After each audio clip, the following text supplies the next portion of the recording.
So look, the lunch is being put out, but before lunch, it's like a little appetizer or a bonbon or a pre-treat, or in fact, it's a wonderful aperitif. We have our friend Jennifer, who has been looking at the records in the British records and wanted to talk about what can be learned from there. So Jennifer, may I ask you to come up, and let me introduce Jennifer as she's coming up. Jennifer Leaning is Senior Research Fellow at the Harvard FXB Center for Health and Human Rights, and she's also Professor of the Practice of Health and Human Rights, retired at the Harvard T.H. Chan School of Public Health. She's a physician, she's an expert in humanitarian crises.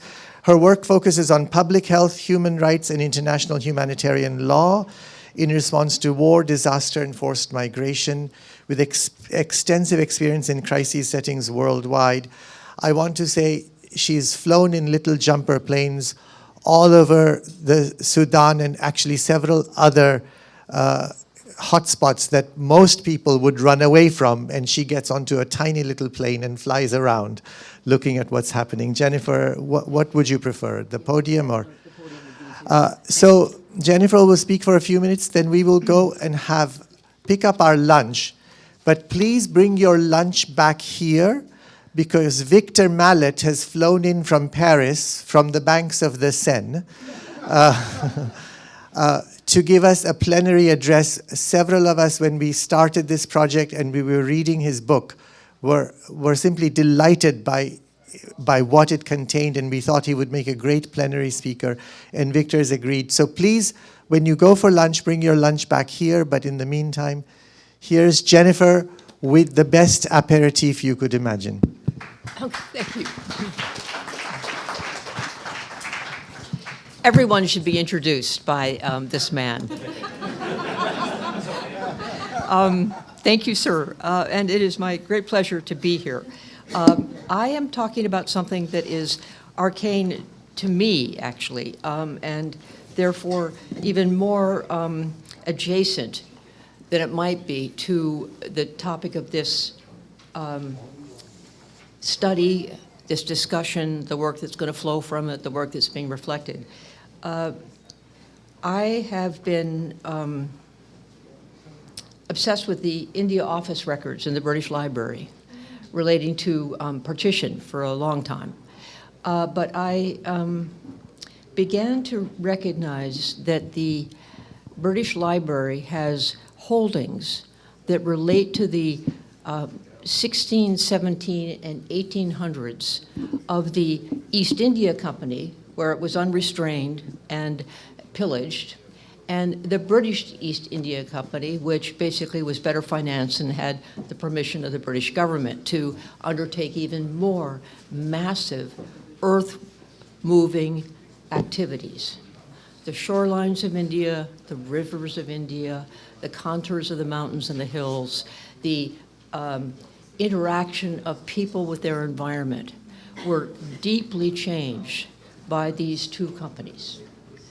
And it is important when we're talking about rivers, but also more generally about the ecology of the subcontinent, to recognize that there have been, from my perspective, massive predations of coastlines, the courses of rivers, the dams have been put up, the dredging of swamps, the movement of peoples. And so what I would like to talk to you today is about the ugly background to an environmental discussion, including rivers, that has distorted much of India. And the big point here is that I am looking at it in the years from the East India Company, not after the Great Rebellion and the establishment of the British East India Company, which then had its support from the Crown and had more money and access to what was going on. But the commercial aspects that took place in the 1700s and early 1800s are massive. And they're not actually, well, I shouldn't comment on the bibliography of that activity. It's just I haven't found a very good overview of how predacious the East India Company was in the 1700s and 1800s. So the major point about the India office records is that they look at meteorology in British India, the importance of climate and tidal movements, economic activity recognized by the company and its early officials, the earliest recorded data bearing on the science of meteorology in British India survive in ships' journals and weather records kept by missionaries. But the others who actually did a lot of the changing of the ecology of India were officials of the East India Company. And so I'm talking now here about the sort of activities that took place in the 1700s and early 1600s up until the Great Rebellion and the takeover of the East India Company by the British East India Company. So this is the unregulated side of the East India Company. And there are enormous sources in the British Library. The peripatetic nature of my life has been that I have not been able to spend months at the British Library. And unfortunately, in the last 3 years, I have accompanied a complete wipeout of the electrical system of the British Library. I'm sure a number of you have, right? Where you just couldn't get in the building. And then come back a year later, and you could get in the building, although you'd need a new ID, and that ID office was very slow. And then you could get into the offices of the India records, but you couldn't recall anything from the stacks because the equipment wasn't working. And then another year you'd get in, I'm just recounting this, and you could get into the stacks, but the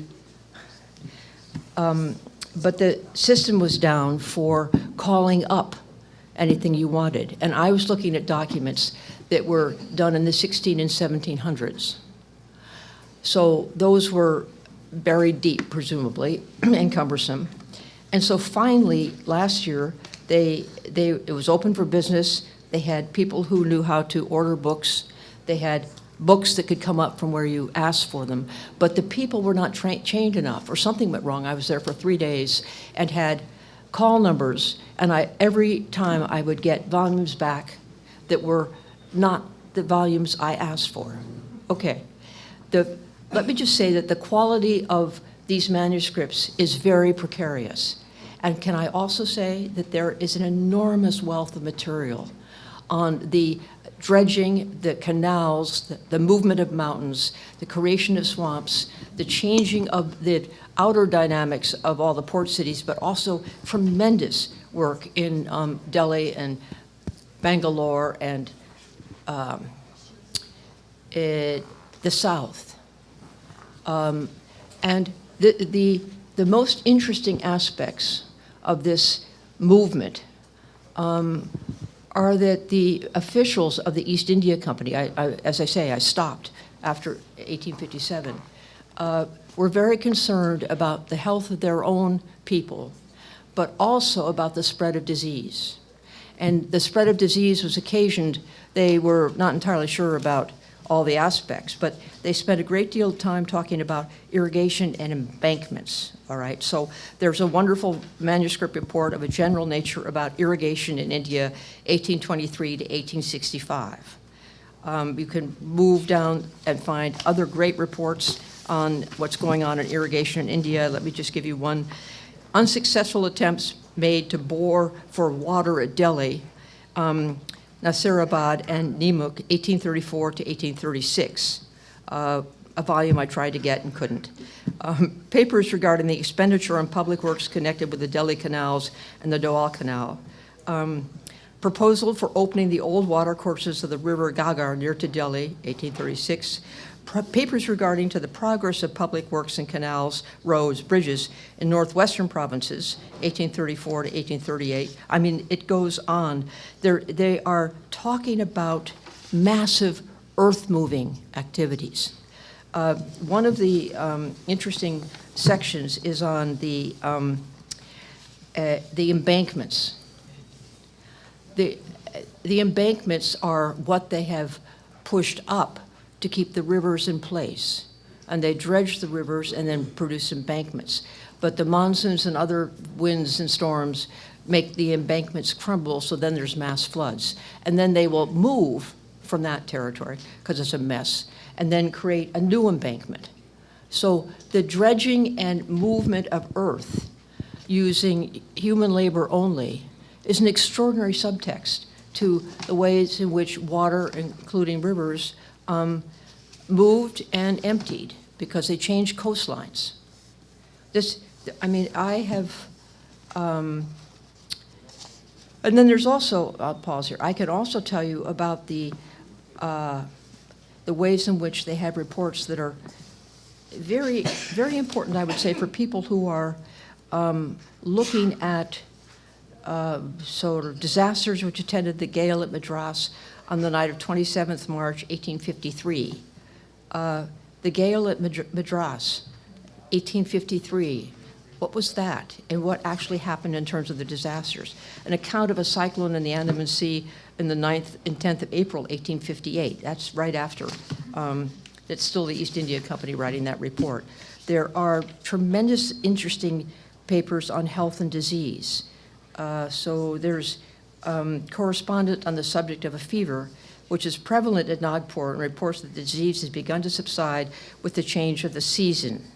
Okay, this is linking them to mosquito-borne illnesses, and they begin to be very concerned about pools of water. Rivers, fine, okay, they recognize that. But these pools of water which were coming after the embankments were flooded, and then you suddenly had vast areas of, India is vast, a subcontinent, but vast areas of stagnant water.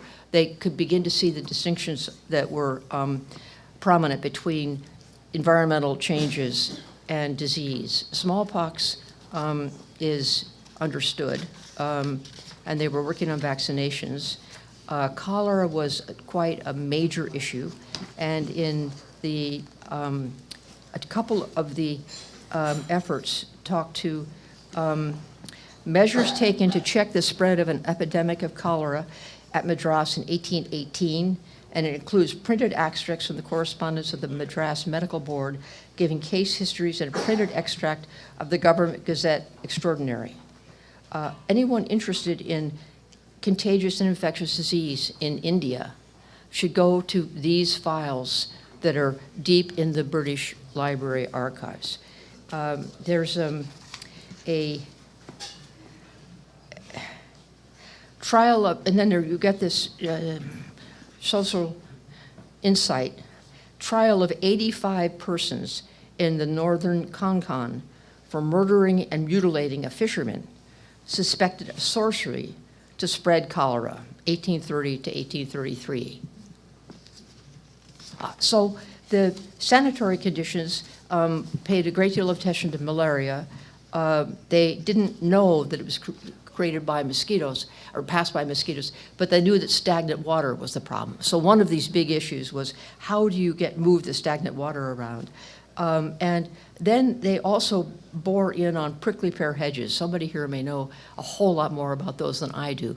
But evidently that's where the mosquitoes hung out or bred or whatever. They were basically trying to eliminate prickly pear hedges from many cities and environments. They knew that stagnant water was a problem. Smallpox vaccinations came during this period of the Raj. And there's an enormously interesting discussion of what is going on with Delhi, if I can just find it for a moment, because basically they realized that they couldn't find any water in Delhi. They dug deep boreholes, they changed the systems of rivers, et cetera. They basically wound up finding that the area around Delhi was without water. And this is in the period of the 1820s and 1830s. So the point I would like to make, that I would like to leave you with, is that the link between the environment and disease and the link between natural resources, weather, and human activity are being defined incrementally with a relatively small team of military physicians and scientists, government officials, both Indian and ex-British, throughout this vast range of decades in India, long before the British East India Company existed. And that, to me, is a place to really begin to highlight the predation of the contours of India's coastline, its rivers, and its groundwater. It began very, very early on. So that is what I would like to leave you from, and basically also say that time is running out because the caliber, these volumes are this big, each one. The writing is elaborate 17th century, 18th century cursive writing. So, you know, an introduction is like a title, and it's about this big in the book, and you have to go down, and then it's not easy to scan, it's not easy to read. Most people that you would hire in graduate school will not be able to read this cursive script.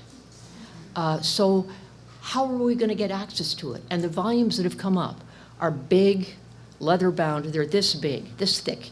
So you open them, you know, on padded surface, and you're supposed to have gloves on to open them. And there's this sense of dust from the past that you just could inhale. And then it is basically not readable.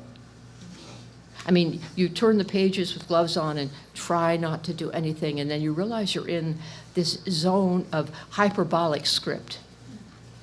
Hyperbolic script. And I'm not used to reading ancient manuscripts. These are ancient manuscripts in English, believe it or not. Okay, so, but the leather is crumbling, the pages are crumbling, the boxes, the soft ones that you're supposed to put the books on are also old.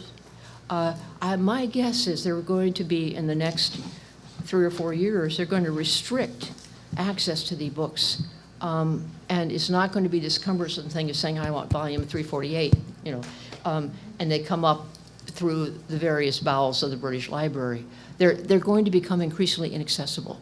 So my plea here is that some of you get really interested in the predations of the East India Company before it became the British East India Company, where then it really took off in terms of capacity to shift the landscape. Go back to the 1700s, and you begin to see how much change India's suffered and been forced to endure because of these early colonial presences.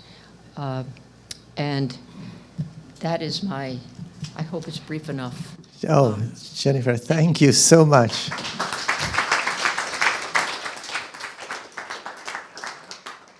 Okay, so manuscripts are a dry subject, literally. However, how tactile was that? The 17th century dust, the hyperbolic script, the crumbling leather, the fragile pages, and the connection of water, health, conceptions of what government should do, and the British East India Company before even the Crown had taken over. I think there should be 10 dissertations that come out of this. So I see groups of young people over there. Please make sure that you credit Jennifer for the idea. And come to the Mittal Institute. We will help you fund your trip to the British Library to do your dissertation research. So I told you, Jennifer, thank you so much.